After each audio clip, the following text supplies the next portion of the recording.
Hello everyone, my name is Jason and this is Netminder Review. Tonight I want to talk about goals against average. Now the purpose of this video is not to analyze the goals against averages of current goaltenders in the NHL or to rank them or look at who's the best or who's the worst or anything like that. The purpose of this video is to actually explain what goals against average is, how it's figured, and talk about that just a little bit. So perhaps you're new to hockey and you've heard the term goals against average, but you don't really understand what it is. Or maybe you've been watching hockey for a long time and you're very familiar with goals against average and you can pick out what is a good goals against average, what is a not so good one, but you're not really sure how the statistic is figured. The purpose of this video is to help you understand all of that. So goals against average is a statistic that's intended to measure how well a goaltender is playing. The idea behind it is how many goals is a goalie allowing every so many minutes, 60 minutes to be specific. So you might have thought goals against average was simply how many goals does a goalie allow per game. But that's not actually correct. A goaltender could play in a game but not play the full 60 minutes. Maybe he is pulled because of poor performance. Maybe he is pulled so that there's an empty net toward the end of the game so that the team can get an extra attacker. Maybe he's pulled for a delayed penalty. Maybe he goes in place of a goaltender who is injured or pulled because of bad performance. In any case, the goalie may play in a game, but not play the full 60 minutes. So if all you did was say, okay, this goalie has allowed this many goals, and he's played in this many games, let's just divide that out, and this is how many goals per game he's allowing, that would be a statistic, but it wouldn't technically be goals against average. Goals against average is intended to determine how many goals is a goalie allowing every 60 minutes of play. Now, goals against average is a good statistic. It's a useful statistic. It's not the, I'm going to say it's not the most important, it's not the best, it's not always the most accurate statistic. And what I mean by that is this.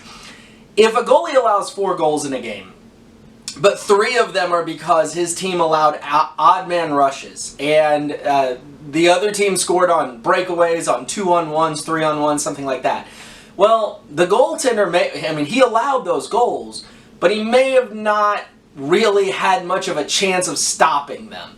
Whereas if he allows 4 goals in a game and 3 of them are unscreened, undeflected shots from the point, then those goals are a little more on him than those, let's say, breakaway goals are. So when you're looking at goals against average, to some extent you have to take it with a grain of salt, because you have to understand that some of those goals that are counting against that goals against average of that particular goaltender may have really been team goals, defensive breakdowns in front of the goalie, something like that. Or they may have been on the goalie because the goalie let in a goal that he at least had a chance of stopping or maybe even should have stopped.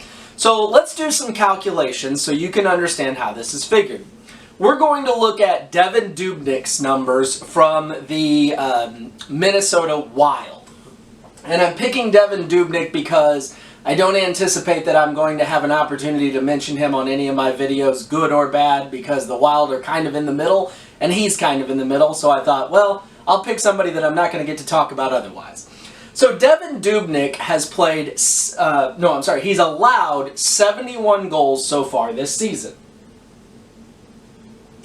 Now, Devan Dubnyk has played in 24 games. So if we were just to divide, pardon me, I'm pulling out my calculator here. If we were to just divide 71 by 24, we would say that Devan Dubnyk has allowed 2.95 goals per game. But that's not Devan Dubnyk's goals against average.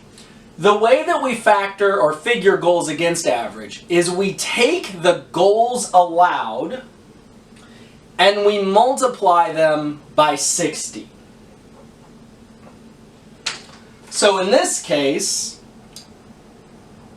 71 goals times 60, which 60 is minutes, that's where that number comes from, equals 4,260. Now, Devan Dubnyk, regardless of how many games he's played, has played 1,297 minutes.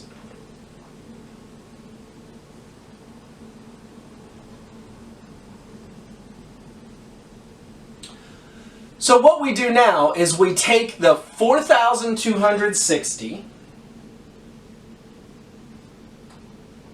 and we divide it by the 1,297 minutes that he's played.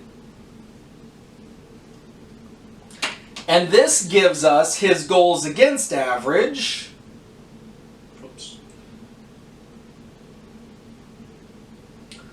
of 3.28.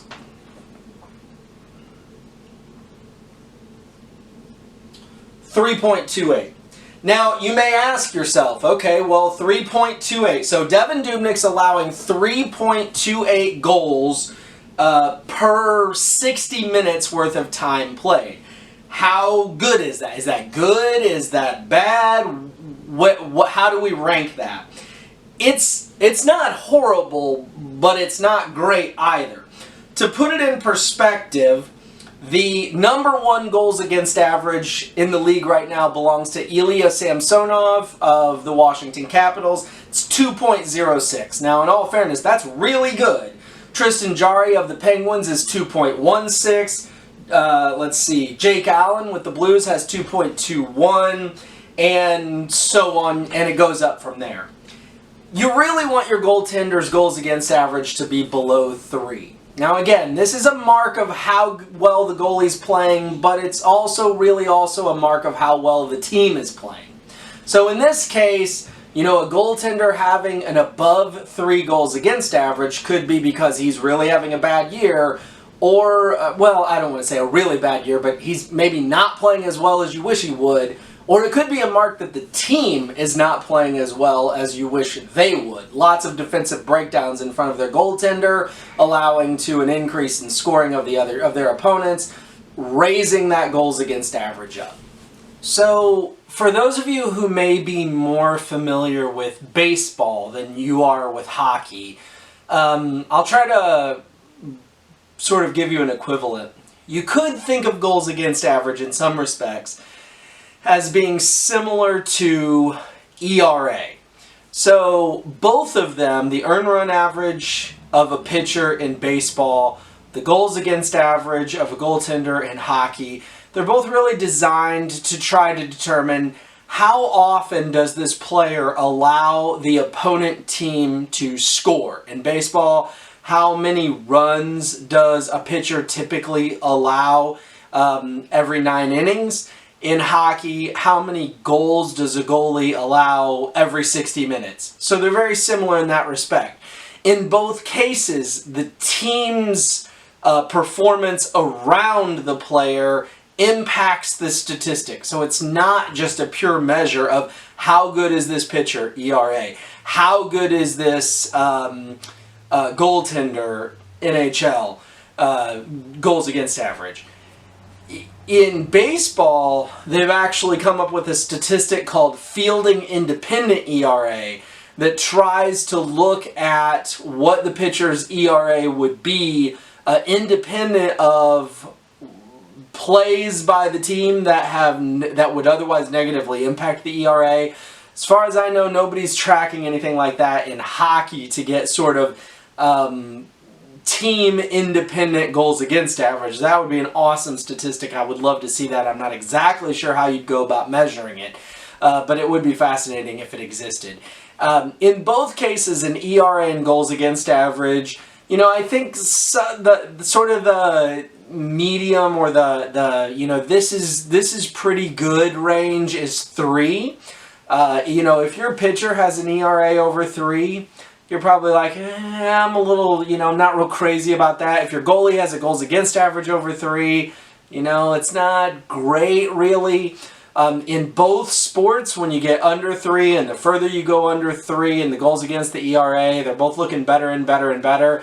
And I've done some, you know, just historical statistical research, and in both cases, there is usually somebody throughout the season that finishes the year at 2 or below. So in the NHL, there's usually one or more goaltenders that finish a season with a goals against average around 2 or maybe even a little under. And in baseball, there are usually, I'm talking starting pitchers who have pitched, you know, maybe 200 innings or so, who have an ERA around or under 2. Now, sometimes you get those, what I would call outliers, where you have a guy who finishes a season with a .88 ERA or a, you know, .88 goals against average, but the two are very similar. So if you're a baseball fan and you understand ERA, then that kind of gives you a feel for what goals against average is too. So anyway, I hope this information is useful to you if you haven't previously understood exactly what goals against average is. If this video was helpful to you, please hit like. I would really appreciate it if you'd subscribe to my channel. And if you're watching this via social media, or if you have social media accounts and you found this useful, please share it on your social media accounts so your hockey-loving friends can appreciate my videos too, I hope. And I hope that you have a fantastic evening. Thank you so much. Bye.